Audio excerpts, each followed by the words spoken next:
Welcome to Family Life Perspectives. This is Dr. Harry Broomfield, Director at Perspectives of Troy Counseling Centers, and your host this week on Family Life Perspectives.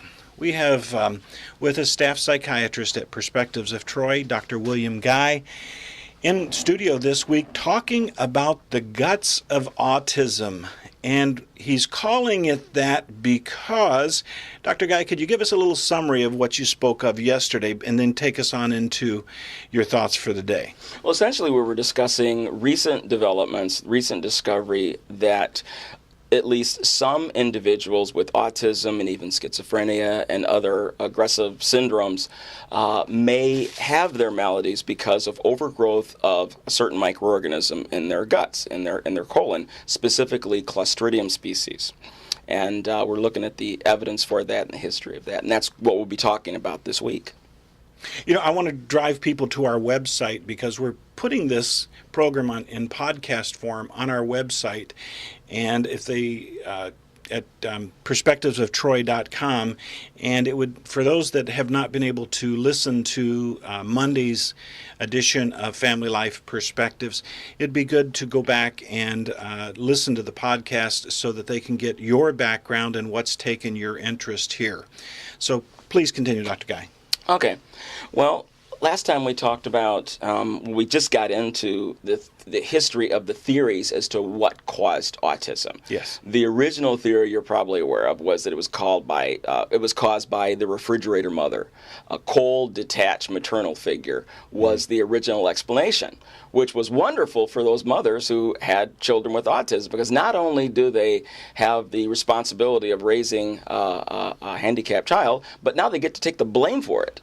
And people can, their doctors and relatives can look at them sideways and say, well, you know what, if you'd been a warmer, caring mom, then you wouldn't have had this problem. You mean historically, all of our problems weren't really our mother's issue? Sorry to take you off track there. Not think so. No, and certainly autism, no. Indeed. Now, there are some things, of course, that mom can, certainly when you're dealing with fetal alcohol syndrome, and if you're exposed, for example, there are certain drugs that can cause autism. Thalidomide. In Europe, for example, thalidomide was used widely for morning sickness. Mm-hmm. And most of these people, if not all of them, when mothers use thalidomide for their nausea between 18 and 22 weeks development, the children came out with mental retardation. In addition to flippers, it was called phocomelia, mm-hmm. but their arms and legs failed to develop and ended up with flippers. Yeah. And so that was pretty devastating. But there were certain drugs that could cause autism. Yes.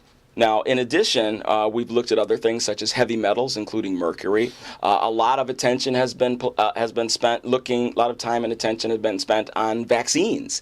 There was some indication. There was a paper published many years ago implicating the MMR vaccine.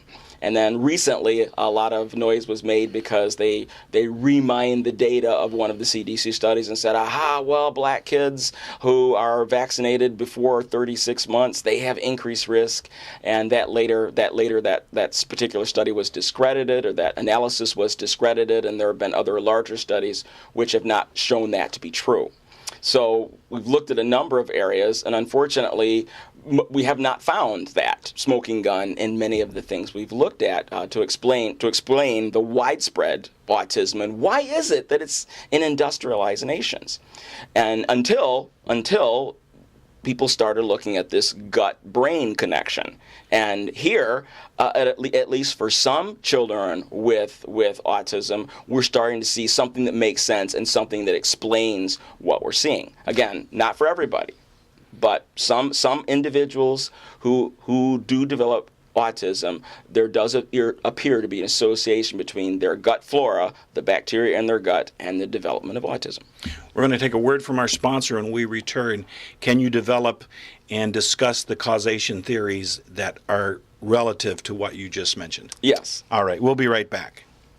Welcome back to Family Life Perspectives. Dr. William Guy talking on Family Life Perspectives today about autism and the causation theories for this next section that we're about to enter into. Reminding you that you can hear these programs now on podcast form at the perspectivesoftroy.com website. Click on the WMUZ link and you will find them there. Dr. Guy, please. Yeah. Okay, we were talking about causation of autism, and again, it's variable. One thing we know for sure is that it is an epigenetic disease. By epigenetic, we mean there is a genetic source. Identical twins, if you have one identical twin, 80% chance the other one will have it. If they're fraternal, it's a 10% chance. So there's genetics there, and there are about 100 genes that may contribute to autism. Yes. Well, we can't fix that. However, what about those environmental factors? You know, what in the environment could be doing it? And we mentioned the gut bacteria as one. Now, where did that come from? Well, the history of that, it started with a particular woman who had a child that had autism. And she, I believe her last name was Balti, okay? And she had a son, and he was normal when he was born. And he met all of the normal milestones. He was walking, talking, interacting, behaving like a normal child. And then around the age of 3, he started developing ear infections. Ear infection after ear infection. They noticed every time the pediatrician looked in his ears, there was fluid there. And he went through 6 rounds of antibiotics before they discovered it was from a milk allergy. Okay? And when they stopped the milk, he stopped having the problem. However, when he was undergoing these antibiotics, his behavior changed. And within a very short time, he stopped talking. He didn't want to be touched.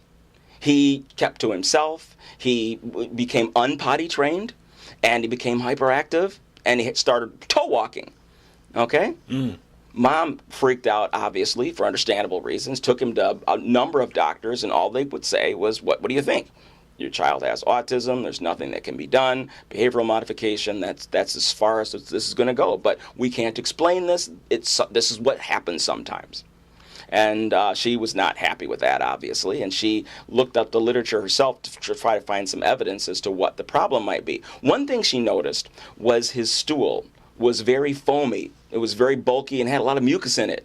And she was wondering if maybe that had something to do with it. So she did some searching to see if that was something that she should pay attention to, and she discovered that suggests Clostridia overgrowth. Because Clostridia, when you have full-blown C. diff colitis, those are the symptoms, you know. And she said, gut bacteria. Gut bacteria. Right. And she's thinking, you know, if he has this Clostridia problem, he's had it for a long time because his stool has been like that. But his stool got like that after the antibiotics.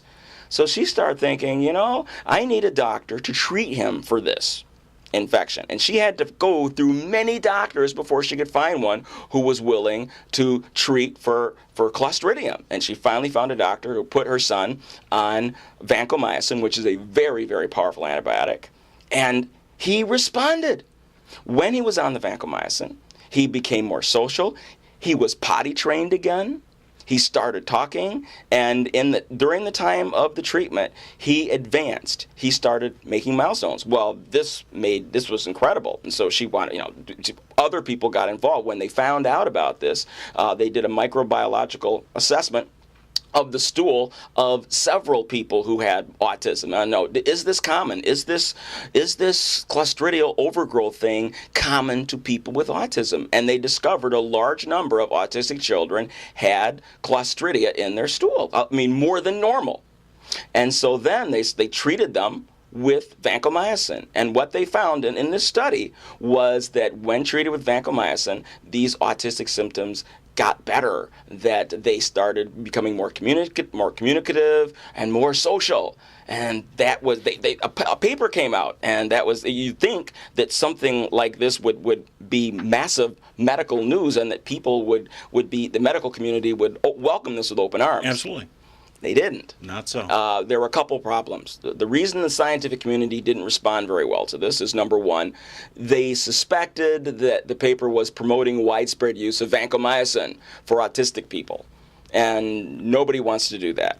Vancomycin is an antibiotic of last resort. It is used for treatment-resistant infections. And if you use it widespread, then you're going to develop bacteria that do not respond to vancomycin, so that we won't have any magic bullets left in our belt.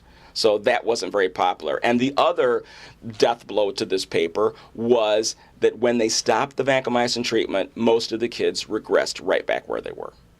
So that kind of took the air out of their sails. However, it did get the attention of some investigators who work with Clostridia, and they recognized something right away. When they saw that, they go, wait a minute, hold it. Clostridia are unique because Clostridia, unlike the other gut bacteria, or most of the other gut bacteria, I should say, they have the ability to turn sugar into propionic acid, okay, as a metabolite. Right. And propionic acid is known to have neurotoxic effects. And that's the light bulb that went on. It's like, wait a minute, we have a mechanism here. When you take propionic acid and you inject it into the brains of rats, it causes specific changes. We know that. What changes? Well, normally, take a couple of juvenile rats, put them into a cage, a square cage, right? Right. And they interact. What do? They smell each other from nose to tail. They'll spend all day sniffing each other. At the same time, they'll meander around the cage exploring, but they do it together because rats are social creatures. Okay? Yeah. You put them in a maze, rats are kind of smart. After a while, they figure out the maze and so forth. So we have a way to measure the cognitive development of the rat and how social they are. But you inject propionic acid into their brains, what happens? They stop being social. They don't sniff each other. They ignore one another. They're hyperactive. They run around the cage, boogity, boogity, boogity, and they have a weird posture. They're all hunchbacked when they're doing it. And they can't figure out the maze. They're cognitively blunted. And when what we have now is a model, an animal model for autism with the use of propionic acid. So what an incredible discovery. Mm-hmm. It truly, truly is. The Guts of Autism is our program this week. Dr. Guy, thank you for being with us. Time has evaporated. Will you be back tomorrow? Sure will. All right. Until then.